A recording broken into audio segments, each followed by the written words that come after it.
Ladies and gentlemen, boys and girls, non-binaries, children, one and all, welcome to Ridiculous Life of a Clown. All right, so my name is Christina Lewis, and I am a clown. I am also a special education teacher, and I work with kids with multiple severe disabilities, and I'm also a drama therapist. So, you run the clown school in San Francisco, not to be confused with the Clown Conservatory, two entirely different organizations. And your clown school has been going for at least 15 years. And I didn't know anything about it for the first 10 years I was in San Francisco as a clown. In fact, it wasn't until I read part of someone's novel called Clown Girl when they start talking about the clown school in San Francisco, and having gone to the clown school in San Francisco, that I found out there was another clown school. Didn't get very far through the novel. It just wasn't to my tastes, but that was the first I'd heard about it. And then Natasha Kaluza, who we just had on, was very recently a student of yours, and she said, you have to have Christina Lewis on because she's amazing and wonderful. So before we get into the clown school, what drew you to clown in the first place? Okay, so when I was in my early 20s and I was in college, I went to Oberlin College in Ohio. I, at that time, was suffering from many afflictions that young women suffer from. I was very insecure. I was very anxious, and I had an eating disorder. And it was like my little secret, my little shy secret. On the outside, everything looked great, but on the inside, I was, kind of a suffering soul. So in college, a gentleman came to our college and performed a mime show, and me and my girlfriends were, just fell in love with him. He was super cute, and the work was really, really fascinating. So we created a mime troupe, and he became our director. and his process with the mime troupe was very much to create original material. So he had this whole process that he trained us in and did with us, where we created a lot of our own original material. So I created a piece where I was a young woman who would go into the kitchen late at night, and all of my friends were the kitchen appliances. So we had somebody was the stove, and somebody was the sink. There was another person who was the refrigerator. So my character goes in, she's all worried about her weight, but then she gets obsessed with the kitchen, ends up binging in the kitchen, and ultimately is eaten by the refrigerator. So everybody who was watching the show laughed, ha ha ha, isn't that funny? But my friends, close friends who knew that I was suffering in this way, saw that there was more than humor that I had expressed, that I had actually revealed a truth, a secret about myself. And so the piece was funny, but it also had this depth of sharing and of revealing that was striking to them. So this, in a way, was an epiphany for me. This was an experience that did really direct the rest of my life. I was very attracted to this idea that art could express my internal reality. So I graduated from Oberlin. I majored in comparative religion. Of course, I had no idea what I was going to do with that, and I wanted to be in this mime troupe. So many members of the mime troupe, a number of members moved to San Francisco. I followed. It was in the early 80s when San Francisco was relatively cheap and full of creative weirdos. So I joined that crowd, and then I met a woman named Irina Isaacson, who's actually the founder of the clown school, and she had been doing this work already for probably 15 years. The work that I now teach, the clown school that I now teach and direct, she was the founder of that work. And I met her, I found her, and I just fell in love. This work just felt completely right to me. She had a process, which is now the process that I teach, where she helped people to find their own personal clown character based on their history, their emotional history, their somatic history, their own personal habits, tics, concerns, confusions, all the things that make a person unique. And she would help us to draw from that material our own personal clown character based on our own unique walk and rhythms, and then help us to create our own personal clown theater pieces. And the key there was to use something in your life that was true for you, that was real. And this allows for the vulnerability to be right up front. So I just fell in love with this work. And I repeated her class multiple times. I took it, probably, I think I worked with her for about 15 years. And around 10 years into it, she wanted to move on and do corporate work, which she now does. She uses improv and theater skills and some of the skills of humor that are a part of the clown work. She now does that in the corporate scene. So she slowly transitioned the school over to me.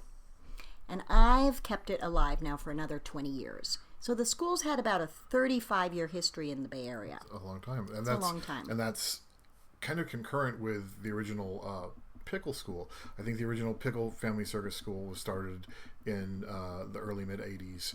And the Clown Conservatory didn't come around until I think the early 90s. Jeff Raz ran it for about 10 years. Exactly. And it's gone on for the last 5 or 6 years after him.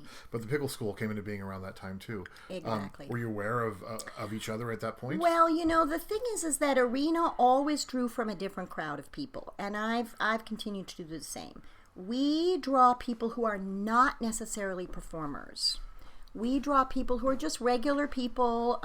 For many years, we drew many older people. I've had students up into their 80s, 70s, 80s, 60s, 50s, all the way down into their 20s. And so it's more of it was more of a place, a safe place for people who didn't have any theater experience but were drawn to this idea that either they had always wanted to be a clown and had never managed to be it, or they were fascinated by it in some way, or they just wanted to do some self-exploration. So it hasn't been thus far a training ground necessarily for professional clowns, but has more of a drama therapy quality, in that it is more helping anybody and everybody to find their own personal clown within. Now, you worked with Jamie and Natasha very recently, and they are professional clowns. So are you finding a shift more towards that type of clientele now, or is it still more generally a therapeutic core? Well, it still tends to draw people who are not professional performers, although now the improv community has discovered me, and so it's becoming popular with the young improv people in the city, because it's another form of improvisational study, but it's nonverbal. So they're attracted to being able to tell improvisational stories through their body and having more accessibility to their emotions. So you say nonverbal, so that's mostly your focus? It's nonverbal. It's mostly nonverbal. We do dabble in gibberish, and periodically people will use a few words now and then, but it's primarily physical theater, nonverbal theater. That's what I mostly have trained people in. And going back to your mime background, was that the kind of mime you did, as opposed to like San Francisco Mime Troupe mime, which is very verbal? Exactly. The kind of mime you were doing was nonverbal. It was all nonverbal. So it was about telling a story through the body, through rhythm. I think of the kind of work that I do is really, what I'm helping people to do is discover the poetry inside their own heart. So everybody has a little poem about their soul, their little soul poem. And so as I've been developing this work more, I think of this more as helping each person to find their own little story within, that then is expressed through their particular character that is unique to them. Now, Jamie and Natasha, who are professionals, and I have started to attract some, people who are also professionals, they were attracted to the work because they had seen a number of shows, and they could see that there was an earnestness and an honesty and a vulnerability that the work provides and provokes for people. And part of that is due to the fact that many of the students are beginners. So they have no training. They don't know what they're doing at all. And they're completely like an open book. And so I think what I've discovered is that people who have training frequently rely on their training, which is wonderful. That's what training's for. But then to be able to have that heart connection where you're really sharing something that even makes you a little bit nervous to share, and a kind of an intimacy that's created between the audience and the performer when that kind of sharing occurs.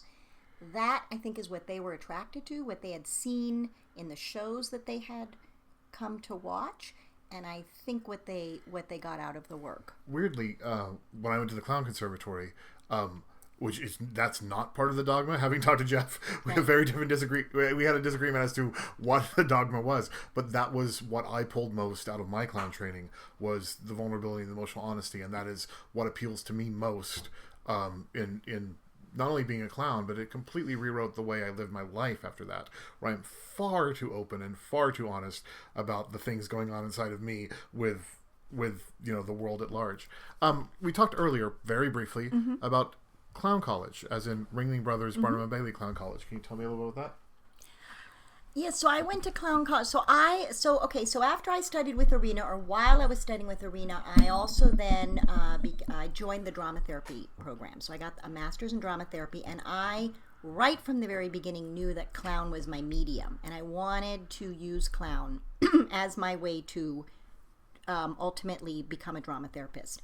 And so I continued to search for training opportunities while I was getting my master's. So I went to Mexico, and I studied with a mime and a clown called Sigfrido Aguilar. I don't know if he still exists, but he was in Guanajuato.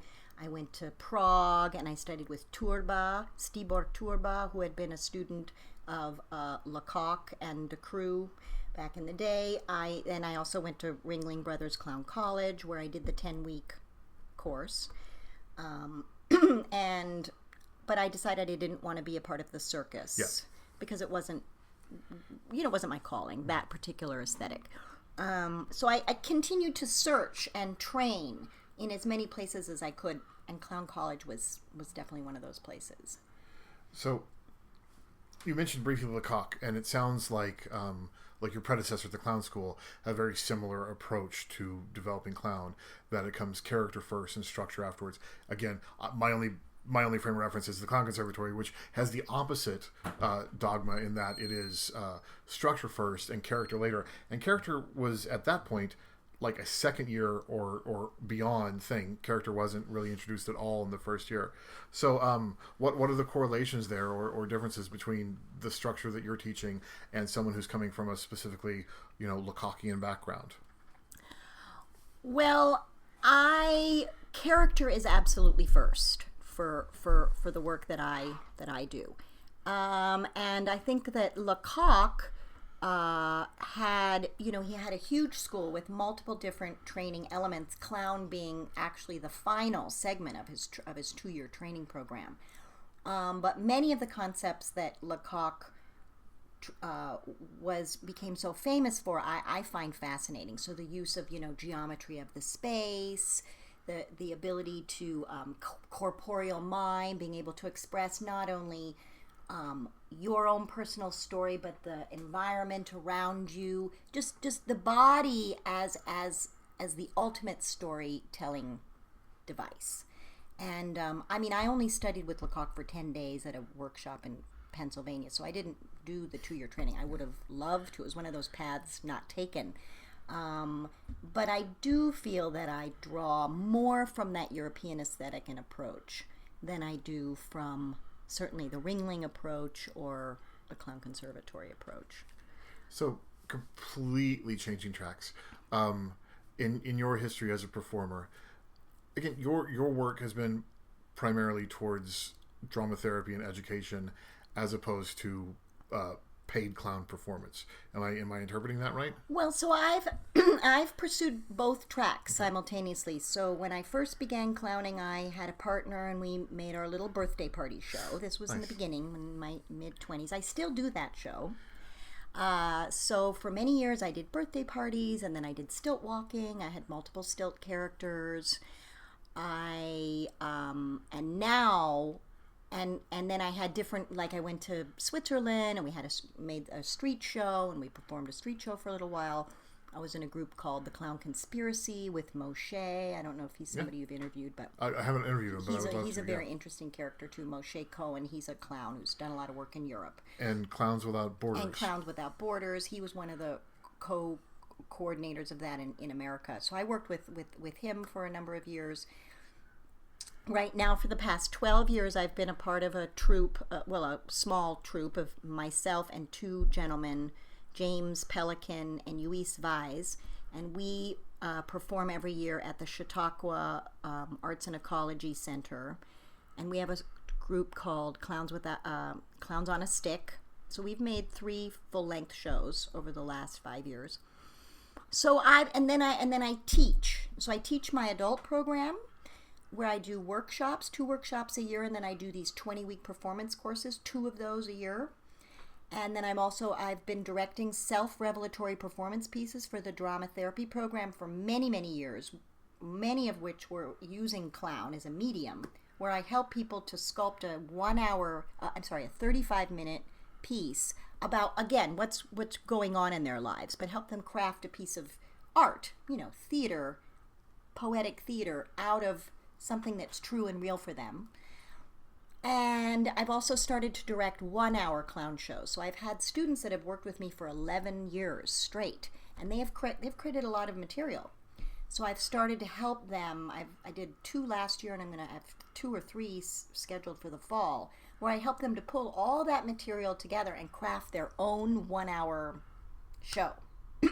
So it's been expanding slowly. Again, I'm a mother, and I also have a day job as a special ed teacher. We've had a clown program with the developmentally disabled young adults for 20 years. Oh, that's wonderful. For most of last year, my day job was working with SPED in the SFUSD. Perfect. Yeah, So that's where I work. So we have a clown program. We have a clown class. We do it once a week all year, and then at the end we have a big show with costumes, and all their parents come. And so I just sort of used it in a lot of different ways, but not as a full performer. Out of all the things that you've done, which is a very broad gamut, and it's most of the aspects of the way that you can do clown, a few different questions about that spectrum. First, what is the performance or role or creation that you're the most proud of, or one of the ones that you're the most proud of?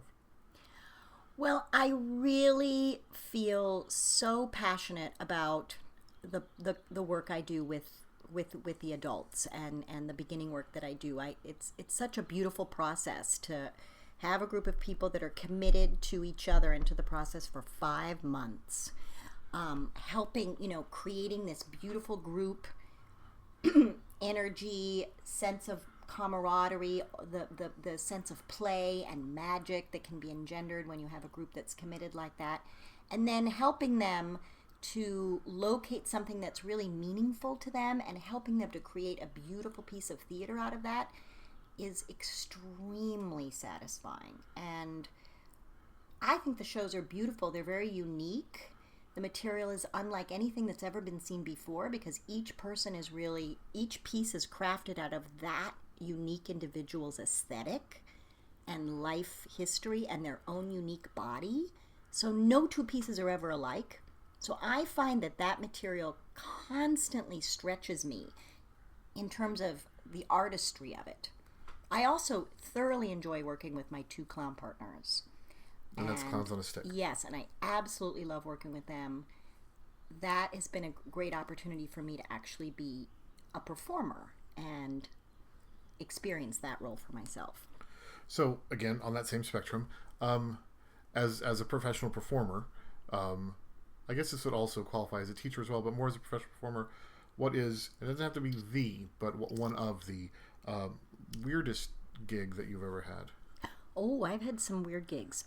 So I've had some weird stilt gigs. Those have been some of the weirdest gigs I've had. So my probably top weirdest gig was I was asked to walk on stilts in Danville at midnight at an opening for a Safeway, which I thought was very odd, but I took it because it was good money. So I drove to Safeway, and I had to walk around in the Safeway store, and everybody was lined up, and then came in, and everything was, super cheap, and they all filled their carts, and I walked around on stilts.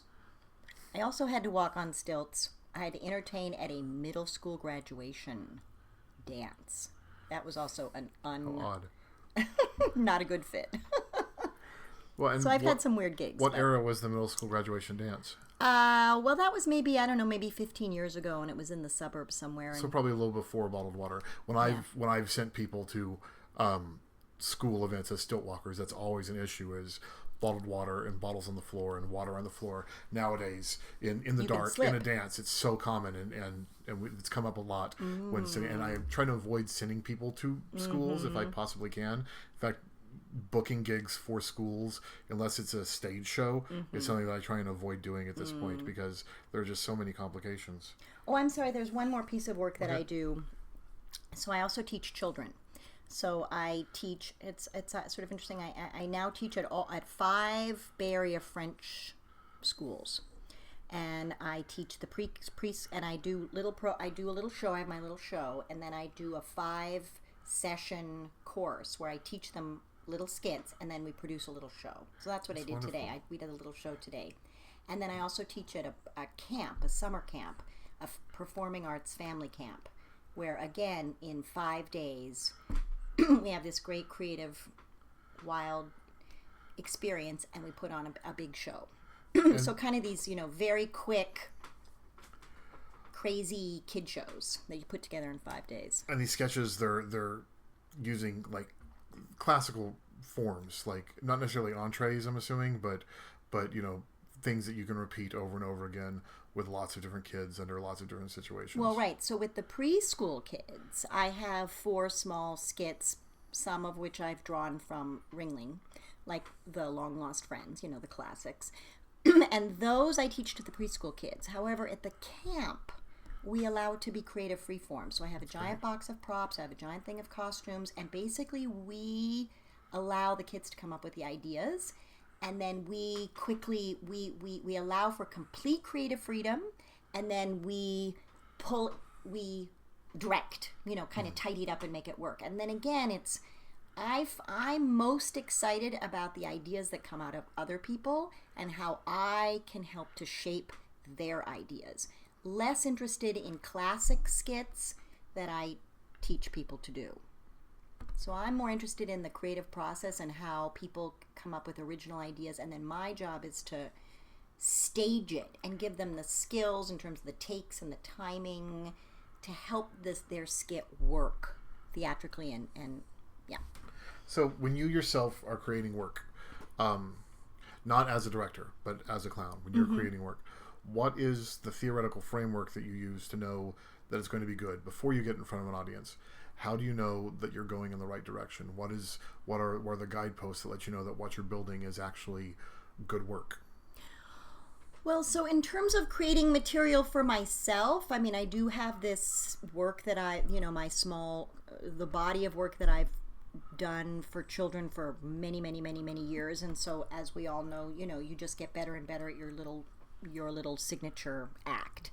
And that's the act that I perform when I perform for little children. The work I do with the boys, my 2 clown partners, that process, we work together as a trio, and we have, there's an aesthetic that is a little bit mostly driven by James, who's a little bit kind of the leader of that group. And I'd say that works more like Marx Brothers style, where there are 3 of us. It's a lot more boy-oriented, kind of slightly slapstick-oriented. And then the work that I do with, my students, my adult students, I've just done it for so long now that I guess I just have this kind of faith that it'll ultimately all come together. I like things to be messy till the very end, because I like that. First of all, I like to keep my students a little bit on edge, because if they're a little bit on edge, they're a little bit more unsure, then their emotions are more at the surface. So their ability to be vulnerable is more there. If it's over rehearsed, I find things get a little flat. So how do I know that things are going to work? I guess I've done it for so long now that I just have a faith that they will, and then they always do. I'm not sure how to answer that question. This is a 2-part question. Let's start with the first part. Who are your heroes? Who are the other performers that have inspired you the most? Well, I mean, I love Marcel Marceau. I love just the incredible power of his simplicity and the power of his presence and So I think he's a hero to me. I love Charlie Chaplin. I mean, these are really the clowns whose aesthetics I draw from.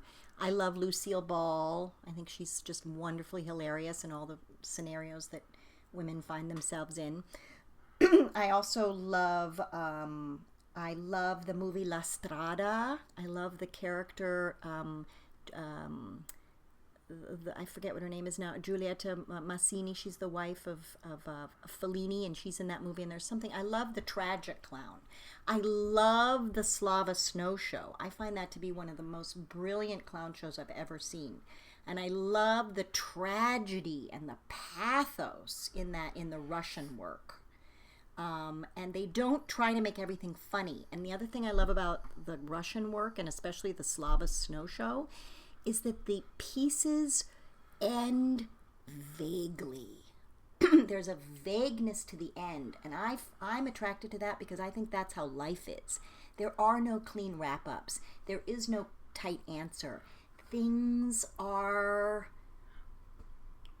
a little vague, and so there's something about the way that that particular show, the aesthetic and the essence of their material that I'm very, very attracted to, and I draw from a lot. Okay.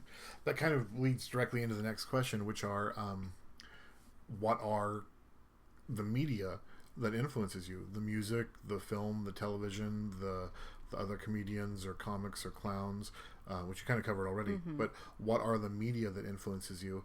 And then on top of that, what is something that you feel is really underappreciated or underrated and deserves more attention? Well, I've never been a huge fan of TV, although as I'm getting older, I'm sort of succumbing to it more. But I have always been a fan of theater, and I've always been a fan of physical theater. So I love experimental theater. I love theater that blends dance and theater together. I was a big fan of Joe Good, who is here in the city. He has worked for many, many years creating his own unique blend of dance, theater, and language. He does use words, but I love the way he creates these interesting juxtapositions of these different forms. So I'm fascinated by how different theater forms can come together to be juxtaposed in such a way as to create something powerful. I'm very attracted to music, so we use music, and we use a broad array of music. I ask people to ultimately find their own piece of music that they would like to use that suits and represents the mood of their piece. So we have a large array of music that shows up in the shows. I find music to be very, very powerful. And again, I've come to see the longer I've done this work that what I'm doing is I'm helping people to create a piece of poetry. So more and more I'm thinking of what it is as a physical poem.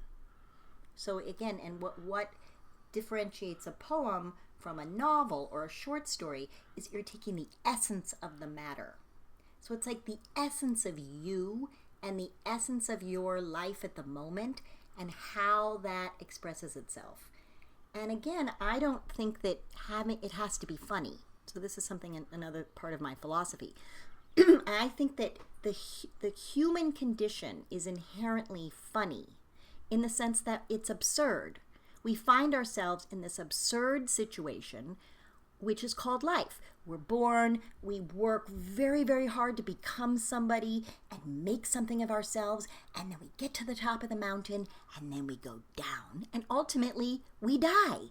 So the whole thing is like, there's a certain kind of absurdity to the whole dance of life, and that's what I like to draw from. That is what I find appealing, and it's been helpful to me to make sense of the world, to be able to just accept the world the way that it is. Okay. So you've worked on a lot of projects over the last how many ever years that you've been doing this, not just the last 15 at the clown school, but what is the project or role that you couldn't do due to budgets or logistics or limitations? What is the project that you wanted to do but never could?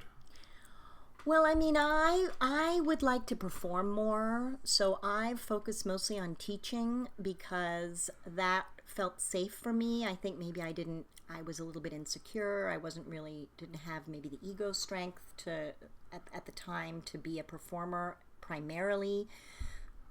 And so, which has been very fulfilling to me, and I have a family, so and I have a regular job. I wanted to have a safe job as well. So I still have a deep desire to perform more. I would love to have a show that I take to Europe. That's a fantasy that I have, that I'm hoping will still happen. But I really haven't pursued professional performing. It's always been this more community style performing and then teaching. So I'd like to move into more performing in my next, period of life. So looking online about you, there's a lot of correlation between your name and drama therapy. Right. So where did that start for you? Where did you become, where did you shift over into becoming a therapist? When and how did that happen?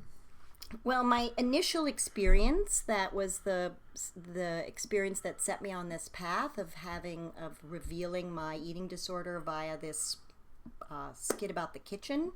I think was the beginning seed of this path for me. Working with Arena and her approach, which was, again, that people look inside and try to grapple with something that's really happening in their lives, that's hot for them in the moment, has inherently a therapeutic element to it, because we're asking people to work, not that we sit around and process, but we use that feeling or that stuck place or that confusion.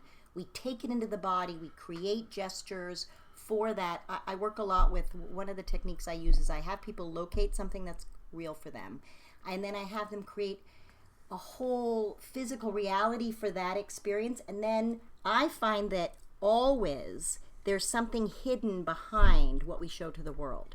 So for instance, if my technique in the world is to be a show off, let's say, then what's happening behind my show off side? Well, maybe I'm insecure, maybe I'm afraid. So I ask people and I encourage people to play with these sort of dualities in their psyche, and that is the beginning structure of the material. So it's very drama therapy oriented all the way through, but it's not a therapy class, it's completely a drama class and a theater class, but it just has this subtle quality that ultimately people realize, oh my goodness, I'm working with this stuff that I haven't, really taken a look at. Or afterwards they say, wow, that piece really expressed something about myself. So I sort of subtly take them into it, and then they discover the therapeutic effects, after the fact. So you've talked a lot about the benefits of working in clown or in physical theater, but on clown specific, what are some of the drawbacks? What are the cons? We've talked about the pros of working as a clown. What are the cons in pursuing this art form? Well, that's a good question. I mean, I don't even know if I can think of a con. I mean, another pro is that you can actually make money doing it, which I think is a wonderful pro, because it's hard to make money in theater. It's hard to make money as a clown. Yeah, I mean, but you can make a little bit of money.